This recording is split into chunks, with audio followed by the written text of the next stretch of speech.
What's up YouTube? Nate here. And after a nice long day of watching anime and filming and stuff for the YouTube channel, I get hungry. And like I said, I'm a man, I want man food. So once again, today I'm cooking yet more pizza.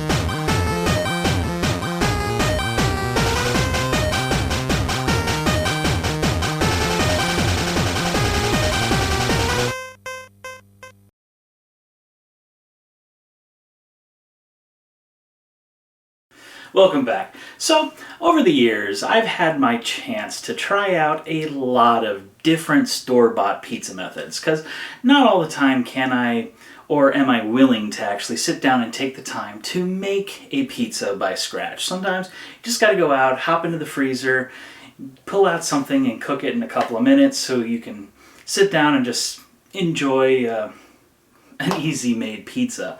And you know, a lot of times going out for pizza or ordering pizza for delivery can be rather expensive. Yeah, sure, there's Little Caesars who sells you pie for $5. Well, a lot of times you can get a nice large pizza that'll do you great from the grocery store for like $2. So a lot of times cooking at home is just the fiscally responsible thing to do. And to be honest, gotta save money so you can buy more anime. So yeah. Now, in my travels over the recent years, I've known and seen this company called FarmRich. And what I'm talking about is, well, FarmRich. And one of the things that I've recently seen them come out with, originally I was actually buying their pizza wedges. They came in a nice bag and you could buy a bunch of them and whatnot. But I stopped seeing them in stores after a while. I think there was a salmonella scare or something like that a long time back, and a lot of the things weren't in stores anymore. And then after a while they started coming back and getting things in the stores again. And I don't really see the pizza wedges so much anymore, or at least the pepperoni wedges. A nice wedge with a little bit of sauce, cheese, and pepperoni inside. But one of the things that I've recently seen is what they call their pepperoni pizzeria bites. And what are pepperoni pizzeria bites? Well, according to the information on here, it's mozzarella cheese, pepperoni, and marinara sauce in a pizzeria style crust. And you know, you look at this and it looks not all that bad. I mean, you got you got pepperoni, you got cheese in there, you got some sauce, and the crust has some type of seasonings and stuff on it. Overall, it's not looking too bad. If you're talking about the serving directions and whatnot, as you can see here, the serving size, suggested serving is 4 pieces apparently. It gives you 4 grams of saturated fat, which is 20% of your daily recommended value apparently, 250 calories, 510 milligrams of sodium, which is 21% of your daily value, and 4 grams of sugar. Going on more of some of this information, you get 20 milligrams of cholesterol, the total fat is 10 grams, and 4 grams of that is saturated, no trans fat on here apparently. Total carbohydrates is 29 grams, 2 grams of dietary fiber, 4 grams of sugars, and protein is 10 grams. You get some vitamin A, calcium, vitamin C, iron, and a couple other things in this. Overall, though, you know, pretty standard. I mean, this isn't necessarily the most healthiest of snacks, but this is definitely something to try. And well, I've had this before, so I'm going to try it out here for you on camera, describe everything. We'll give it a good shot here. One of the things that I think this definitely is a contender for is Tostino's pizza rolls. Now, I'm going to tell you flat off right now, if you're looking for something cheap, Tostino's pizza rolls, probably the better choice. The reason why I say that, pizza rolls. You can get a box with a similar amount of stuff in here for like, well, $2. This on sale set me back $5. I see it a lot of times at Walmart for around $5 too, so that all kind of works out. I guess before I open it, we should actually read the instructions.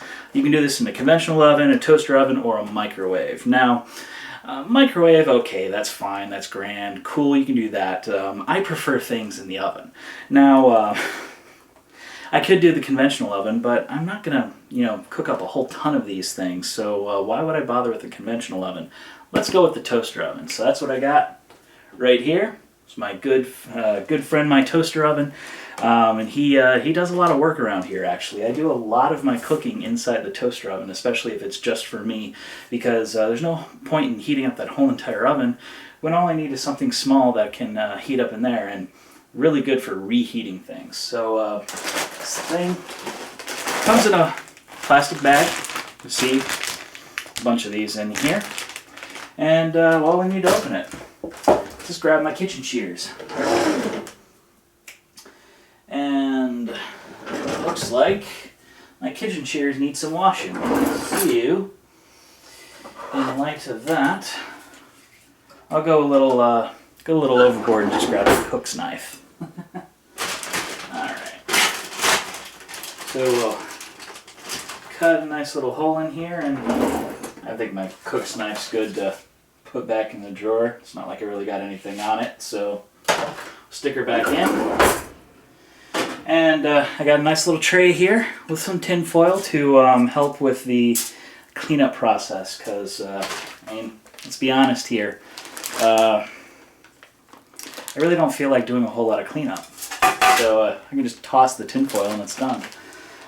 Let's see, for the toaster oven, it says preheat oven to 400 degrees. So we'll set my toaster oven to around 400. Make sure the light is on, as you can see here, and we'll go from there. Alright, so like I said, I got my tin foil here, put it inside the thing. We got her heating up in here. Coils are starting to get nice and toasty. So, let's bake myself a bit. What I found is these tend to definitely cook best sitting side by side and all nice and tallied up. I think we got a good set here. How many is this? 1, 2, 3, 1, 2, 3, 4, 5. So it's 3 times 5. So I got 15 of these, and that left me with 1, 2, 3, 4, 5, 6, 7, 8, 9, about 10 more. So on average, you get about 25 of these per pack. And like I said, on the pricing point here, 25 is not too insanely horrible, but it's also not all that great. Now, we'll sit here, we'll wait for the oven to preheat, and once the oven's done preheating, we'll stick her in, and we'll put her in for, as the box says here, 10 to 11 minutes. Alright, so my toaster oven is done preheating. You can tell that it's done preheating because the coils start to darken, and you're not hearing the sound of the coils heating up and whatnot. So I know that we're all nice and set, so let's go ahead and open her up and toss her in.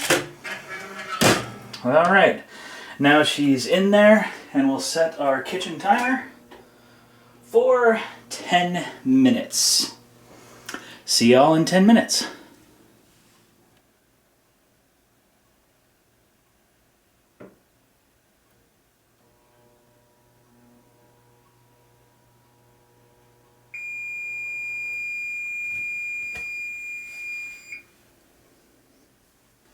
Alright, looks like they are done, so let's go ahead and pop them out of the oven.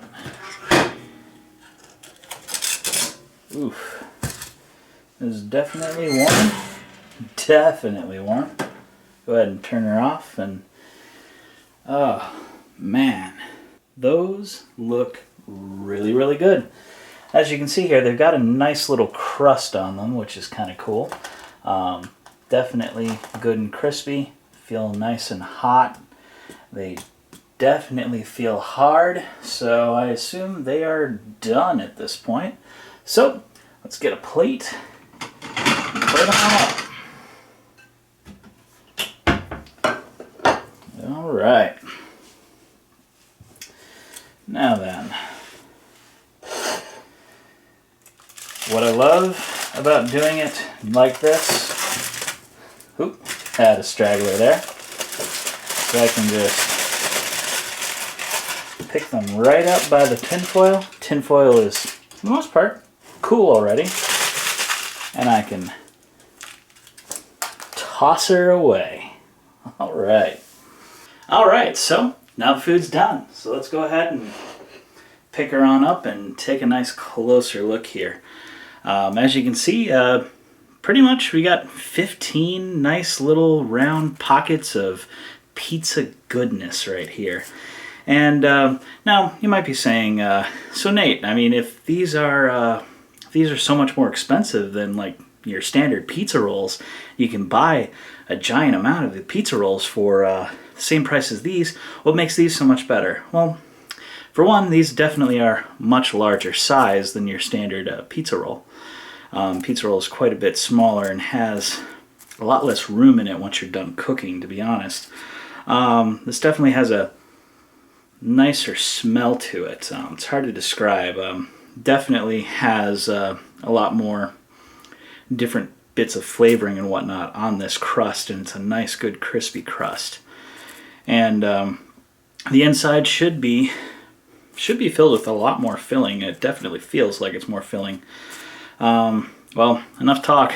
Let's try.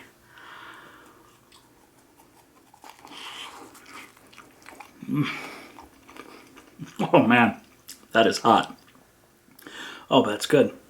As you can see, nice and filled. I mean, I took a slight bite off of it, a little bit less than half of it, and you can definitely see inside there. There's a lot of material still in there, and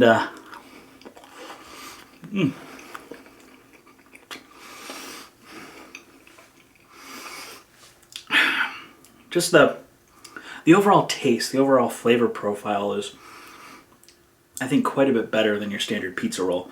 I wouldn't say it's quite as good as homemade, but the pepperoni definitely is a bit more heartier than what you'd get in the pepperoni pizza rolls. At the same time, the cheese, it's definitely a nice, thick, gooey, enjoyable cheese, and the sauce, there's not too much and there's not too little. There's just enough sauce to really make a very nice piece. Overall, I definitely give this one a thumbs up. If you're looking to spend a little bit more, like something a little bit more tasty than your standard pizza roll, this is definitely something to go with if you're wanting to splurge a little bit. The FarmRich pizza rolls is definitely one way to go. I think I would give these a 9 out of 10 as far as taste profile goes. Cost profile is probably more like a 5 out of 10 as far as cost goes there. So take that what you will. Overall though, I think these are really good, and well, I'm starving, so I think I'm gonna go finish the rest of these off and watch something on Hulu. Anyway guys, this is Nate signing off. Hey guys, thanks for sticking with me to the very end. If you haven't done so already, please subscribe. It helps me out and also notifies you when I release new videos. And if you want to see more content, why not check out one of the videos I've got linked right here. And it would also be really sweet if you consider helping my channel grow by supporting me on Patreon. I mean, how can you say no to that dancing fool on the screen there? Dancing fairy princess.